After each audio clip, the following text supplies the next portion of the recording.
हे everyone, welcome और welcome back to Raksha unplugged. कैसे हैं आप लोग? तो भाई साहब, दुनिया में मैंने बहुत सारे ऐसे लोग देखे हैं जो अचानक से अगर उन्हें पैसा मिल जाता है ना तो उनके दिमाग हो जाते हैं खराब, वो हो जाते हैं पागल। तो ऐसा ही कुछ बहुत सारे लोगों के साथ होता है और बहुत सारे ऐसे ब्लॉगर्स भी हैं जो गरीबी से अमीरी की ओर उठे हैं। और जब वो उठ गए हैं ना, तब फिर उनके जो दिमाग है वो सातवें आसमान पर पहुंच जाते हैं। और ऐसा हमने देखा जाए तो लप्पू के केस में देखा था, कृष्टि मायूस के हमने केस में देखा है, और भी बहुत सारे ब्लॉगर्स हैं। और आज हम बात करने वाले हैं एक ऐसे ही ब्लॉगर की जो कि सुहागरात ब्लॉगर के नाम से जाने जाते हैं। इस जो वीडियो है उसके सभी पात्र और घटनाएं काल्पनिक है, इनका किसी भी जीवित या मृत व्यक्ति से कोई संबंध नहीं है। और अगर आपको संबंध लगता है तो वो केवल और केवल एक संयोग मात्र है। तो जो ये सुहागरात ब्लॉगर हैं, इन्होंने इतना झूठ बोल रखा है अपनी ऑडियंस से, इतना झूठ बोल रखा है, कतई झूठे ब्लॉगर हैं ये। और इन्होंने झूठ बोल बोल के सिंपैथी गेन कर करके जो है अपनी ही जो एक्स वाइफ हैं उनको नीचा दिखा दिखा के इन्होंने अच्छे खासे से मैनिपुलेट कर दिया ऑडियंस को। और जब अब ऑडियंस ने इनकी असलियत जो है देखनी स्टार्ट कर दी तो इनका थोड़ा सा दिमाग हो गया आउट।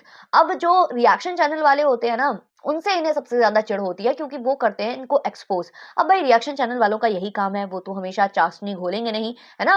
वो खरा खरा ही बोलेंगे, वो आपकी असलियत ही बताएंगे। अगर आप अच्छा काम करोगे तो अच्छा बोलेंगे, बुरा काम करोगे तो बुरा बोलेंगे। तो ये जो इनका रटा रटाया डायलॉग होता है ना, जो बिल्कुल इनकी जेब में पड़ा होता है, ऊपर वाली जो शर्ट की पॉकेट वाली जेब होती है ना, उसमें ही पड़ा होता है। जैसे ही आपने कुछ किया, इन्होंने पॉकेट में हाथ डाला और फेंक के मारा आपके ऊपर, हमारे नाम पर, हमारे नाम पर। अरे भाई साहब, कोई किसी के नाम पर नहीं खाता है, सब अपनी मेहनत की खाते हैं। बिना मेहनत के कोई कुछ नहीं करता। आपके जो सड़ी टट्टी जैसे व्लॉग्स होते हैं, ये पहले वो देखते हैं और देखने के बाद उसको एनालाइज करते हैं, जिसको मतलब मुझे नहीं लगता कि कोई समझदार लोग देखना पसंद करते हैं।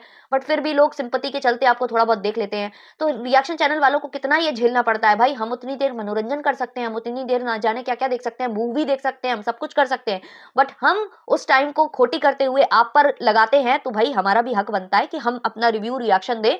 और जो ऑडियंस है वो भी देखती है, तो वो आपको कमेंट करती है। अब आपको असलियत दिखा दी जाती है, आपको आपका आईना दिखा दिया जाता है और आपको ही अपनी सूरत इतनी गंदी लग जाती है, तो इसमें हम क्या कर सकते हैं, है ना। ये समझने वाली बात है। तो इन्होंने इतना झूठ बोला है, इन्होंने मतलब अपनी जो कहते हैं ना, बेटी की माँ को बदनाम करने से भी नहीं छोड़ा था। इन्होंने तो यहाँ तक कह दिया था कि उसका जो अफेयर है उसके ही मौसी के लड़के के साथ चल रहा है, जो कि मतलब आप लोग जानते ही हो कि भाई कंसीडर करते हैं हम उसे। और भाई के को लेकर इस तरीके का मतलब कोई बहुत ही गिरी हुई लड़की ही होगी जो इस तरीके का काम करेगी, या बहुत ही गिरा हुआ कोई लड़का होगा। बट इन्होंने ये सब जो एलिगेशंस है वो उस पर इसलिए लगाए थे क्योंकि इनकी पोल पट्टी वो खोल रही थी सोशल मीडिया पर आकर। और ये नहीं चाहते थे कि इनकी जो बनी बनाई इमेज है वो कहीं खराब हो जाए। हालांकि इनकी इमेज कोई ज्यादा अच्छी बनी नहीं हुई थी, ये हमेशा रोस्ट ही होते थे। और इनको पता, सेम चीज अगर जो बड़े बड़े जो कहते हैं ना रोस्टर्स हैं, जैसे लक्ष्य चौधरी हो गए या और भी बड़े रोस्टर्स हैं, है ना, जैसे रजत पवार हो गए, ये सब अगर इन्हें रोस्ट कर दें तो इन्हें प्रॉब्लम नहीं है क्योंकि उनके पास क्राउड है। उनको नहीं बोलेंगे ये, उनके लिए बोलेंगे अरे उन्होंने तो किया था, मुझे बहुत अच्छा लगा, मुझे तो बड़ा मजा आया। तो वो बड़े हैं क्योंकि उनके थ्रू इनको ऑडियंस मिलती है, तो उनसे इन्हें कोई प्रॉब्लम नहीं होती। लेकिन इनसे छोटा अगर इनको कोई रोस्ट कर दे या इन पर रिएक्शन दे दे तो इन्हें तकलीफ हो जाती है।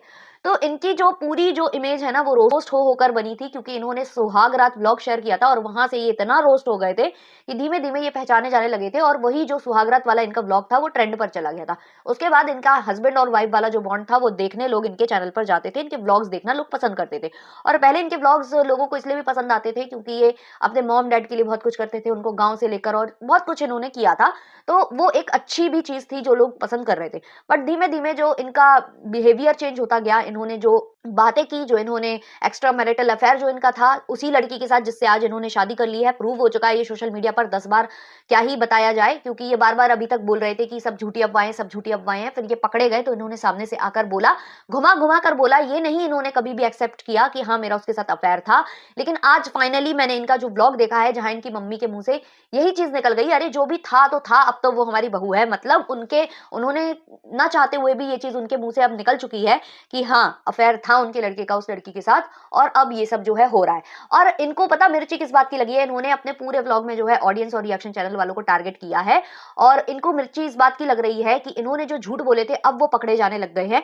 इन्होंने बहुत कुछ झूठ बोले, इन्होंने कहा कि हमारी अरेंज मैरिज हुई थी, जो कि बिल्कुल सरासर झूठ था। जो इनके ही व्लॉग्स और इनके जो दोस्त हैं जो कि बहुत बड़े यूट्यूबर हैं, जिनको ये कॉपी भी करते हैं थोड़ा थोड़ा, तो उनके व्लॉग्स में वो पकड़ी गई थी। तो इस तरीके से धीमे धीमे चीजें पकड़ी गई। जो इनकी एक्स वाइफ है उन्होंने भी कुछ बातें बताई थी जो मिल गई। एक जो इनका सगाई वाला व्लॉग था वहीं पर जो है इनकी जो रिसेंट वाइफ है, जो इनकी न्यू वाइफ है, उनका जो नाम है वो रिवील हो गया था। तो ऐसे कर करके ये एक्सपोज हो गए। इन्होंने एक झूठ और बोला था कि जो मेरी वाइफ है वो ऐसे कपड़े नहीं पहनती, वो सोशल मीडिया पर नहीं है, बट वो सोशल मीडिया पर भी थी और वो वैसे कपड़े पहनती थी। सारे के सारे वीडियोस आ गए और ये बुरी तरह से एक्सपोज हो गए। और जो ऑडियंस इनकी बातें सुनकर इनकी जो एक्स वाइफ है उनको गालियां दे रही थी, अब धीमे धीमे वो ऑडियंस भी समझ चुकी है कि कौन गलत था कौन सही था। और अब इनके कमेंट सेक्शन में लोग इनको जो है आईना दिखाने लग गए हैं। और इसमें थोड़ा बहुत हाथ रिएक्शन चैनल वालों का भी है, और इन्होंने रिएक्शन चैनल वालों को भी धमकाने से कोई कसर नहीं छोड़ी थी। जिन लोगों ने भी इनके ऊपर रिएक्शन बनाया, ये उसको लीगल जाने की धमकी दे रहे थे। यही नहीं, इन्होंने कुछ चैनल्स को स्ट्राइक भी भेजी थी और उनसे माफी वाफी मंगवाने के बाद अपने सारे जो वीडियोस हैं वो डिलीट करवाए थे। तो ये इनका पैटर्न रहा है। तो ये धमकाते भी बहुत हैं, कांड भी इनको करना है और धमकाना भी इनको है। और धीमे धीमे जो इनके दोस्त यार थे ना, जो सोशल मीडिया के इन्फ्लुएंसर्स थे, जो वो इनके खुद की शादी तक में नजर नहीं आए। तो इतना कुछ हुआ है क्योंकि इनका बिहेवियर कुछ ऐसा ही रहा है। तो जो इनकी वाइफ है उनके साथ जो इनके दोस्त थे फरमान मलिक एक टाइम पर, वो अब उनकी वाइफ का साथ देते हैं और उनके साथ हैंग आउट करते नजर आते हैं। तो इनका सबने साथ छोड़ा है कहीं ना कहीं, और साथ छोड़ने की वजह यही है कि ये झूठे हैं और इन्होंने बहुत गलत गलत काम कर रखे हैं और सोशल मीडिया पर इनको जो है गुडी गुडी इमेज अपनी बनानी थी। तो वही सब अब इनकी जो पोल पट्टी है वो खुलती नजर आ रही है धीमे धीमे, और उसी से जो है ये लोग बौखला गए हैं। अब इन्होंने अपने ही ब्लॉग में कहा है कि केवल 5% ऐसी ऑडियंस है जो गंदे गंदे कमेंट्स करती है और रिएक्शन चैनल वाले ऐसी बातें करते हैं। तो उन 5% से आपको इतनी मिर्ची लग गई कि आपने डेडिकेटेड वीडियो बना दिया। उन 5% से क्यों लग गई आपको इतनी मिर्ची? क्या वो 5% आपके लिए इतना मायने रखते हैं, या फिर आपको ऐसा लग रहा है कि केवल 5% की ऑडियंस बची है जो आपको सपोर्ट कर रही है, बाकी आपकी असलियत जान चुकी है? कहीं ये वाली बात तो नहीं है? और अभी जो आप दूसरों को बोल रहे हो कि इसके नाम पर व्यूज, उसके नाम पर व्यूज, इनकी बहन जी बोल रही थी कि 2 रोटी लोग खा लेते हैं हमारे नाम पर, कोई दिक्कत नहीं है। अरे बहन जी, कम बोलो कम बोलो। आपकी भी बहुत सारी रियलिटीज हैं जो सोशल मीडिया पर ऑलरेडी आ चुकी हैं, है ना? इसी वजह से आप भागे थे सोशल मीडिया से, अपने जो अकाउंट है उसको डिलीट करके। तो प्लीज किसी को इतना भी पोक मत करो कि वो जो असलियतें हैं वो दोबारा से जो है सोशल मीडिया पर यहाँ वहाँ घूमने लगे। तो इस तरीके की बातें करते शोभा नहीं देते हैं। तो ये जो दोनों भाई बहन है, इन्होंने दोनों ने ही चीट किया है देखा जाए तो एक तरीके से, अपनी जो एक्स वाले लोग हैं उनको। और ये जो बोलते हैं ये खुद जो है जनाब, इन्होंने पहले अपनी जो वाइफ थी उनके साथ सुहागरात ब्लॉग, प्रैंक वीडियोस और ये करके इन्होंने अच्छे खासे व्यूज गेन किए थे। और उसके बाद जब वो चली गई इनकी लाइफ से, तो बीच में इनका डाउनफॉल, ऐसा डाउनफॉल आया था, ये खुद वीडियो नहीं बना पा रहे थे। उसके बाद जब इनका जो केस वगैरह सॉर्ट आउट हुआ था, उसके बाद जाकर इन्होंने बेटे के साथ थोड़े थोड़े ब्लॉग्स बनाने स्टार्ट किए थे, है ना? फिर भी इनको उतना अच्छा खासा जो है रिस्पॉन्स नहीं मिल पा रहा था। हालांकि बेटे वाला बॉन्ड जो इनका था वो लोगों को पसंद आ रहा था, बस उन्हीं वीडियोस पर अच्छे खासे व्यूज आते थे। फिर धीमे धीमे इन्होंने व्लॉग्स डालने बहुत कम कर दिए थे, पुराने व्लॉग्स इन्होंने डिलीट कर दिए थे। और जैसे ही इनकी सगाई हुई, वहां से इनके भाई साहब ऐसे व्लॉग्स आने स्टार्ट हुए कि पर डे एक व्लॉग आता था। और मास्क में इनकी वाइफ होती थी और अच्छे खासे लंबे जो व्लॉग्स होते थे, 15-15 मिनट से भी ऊपर के व्लॉग्स होते थे, कुछ तो आधे आधे घंटे के भी रहे हैं।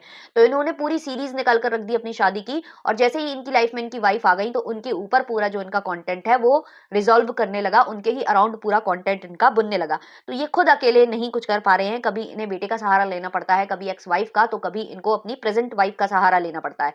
तो ये दूसरों को ऐसा क्यों बोलते हैं मुझे समझ में नहीं आता। और इनकी जो दोगलापंती है, इनके ही व्लॉग से आप देखो कि एक टाइम पर बेटे को लेकर बहुत ज्यादा प्यार बरसाते थे, बेटे को लेकर इनके व्लॉग्स होते थे और वो ही इनके जो कहते हैं ना थंबनेल और जगह जगह होते थे। लेकिन जैसे ही इनकी शादी हुई, वैसे ही इन्होंने बेटे को थंबनेल पर जगह देना कम कर दिया और इनकी वाइफ उस जगह पर आ गई और अब पूरा कंटेंट जो है उनके अराउंड इन्होंने घुमाना स्टार्ट कर दिया। अब वाइफ का भी सोशल मीडिया अकाउंट खोला जा चुका है, जिनको लेकर ये बोलते थे कि नहीं वो नहीं आएगी कभी, वो ऐसा नहीं करेगी, वो तो सोशल मीडिया पर है भी नहीं, उसको नहीं इस तरीके से पसंद है, अब उसको सब कुछ पसंद आने लगा। तो इनके ये झूठ है यार, सारे के सारे झूठ है। इन्होंने बहुत ज्यादा बेवकूफ बनाया ऑडियंस को और रियलिटी खुली है तो अब इनको मिर्ची लग रही है। आप खुद ही सोचो यार, अगर आपको 100 में से 5 कमेंट्स बुरे आते हैं, 5% की ये बात कर रहे हैं, तो अगर आपको 100 कमेंट्स आ रहे हैं, उसमें से अगर 5 आपको नेगेटिव कमेंट्स आ रहे हैं, तो आप क्या करोगे? उन नेगेटिव कमेंट्स को इग्नोर ही करोगे, क्योंकि केवल 5 ही आ रहे हैं। बाकी 90-95 जो हैं वो हमारे मतलब कहते हैं ना सपोर्ट में आ रहे हैं, तो आपको उधर मिर्ची नहीं लगती है। लेकिन मिर्ची कब लगनी स्टार्ट होती है? जब आपको हेट ज्यादा मिलने लगे या फिर आपकी असलियत कोई बाहर लाने लगे और आपको ये डर लग जाए कि अब मेरी असलियत सामने आने वाली है। तो अब इस तरीके के जो रिएक्शन होते हैं, जो हाल फिलहाल मैंने बनाया है, तो यही सब देखकर इन लोगों को मिर्ची लगती है। और इसमें कोई डाउट नहीं है कि शायद ये वाला रिएक्शन देख के मेरे पास भी कोई धमकी वमकी आ जाए, है ना, कोई कमेंट आ जाए धमकी भरा, या फिर मेल आ जाए धमकी भरा, या फिर जो है कहते हैं ना इंस्टा तक पहुंचते हैं ये लोग, तो वो सब होना स्वाभाविक हो सकता है, बट भाई हमारा काम है, हम अपने काम को ईमानदारी से करते हैं, ब्लंटली बोलते हैं, बोल्डली कोई चीज़ बोलते हैं हम यहाँ पर आकर, जो हमें सही लगता है हम सही बोलते हैं, गलत लगता है गलत बोलते हैं। तो बाकी आप लोगों के ऊपर है, आप लोग किसको सही मानते हो, किसको गलत मानते हो। बाकी इस वाले वीडियो को मैं यहीं पर करती हूँ एंड, मिलते हैं नेक्स्ट वाले वीडियो में, तब तक के लिए बाय बाय।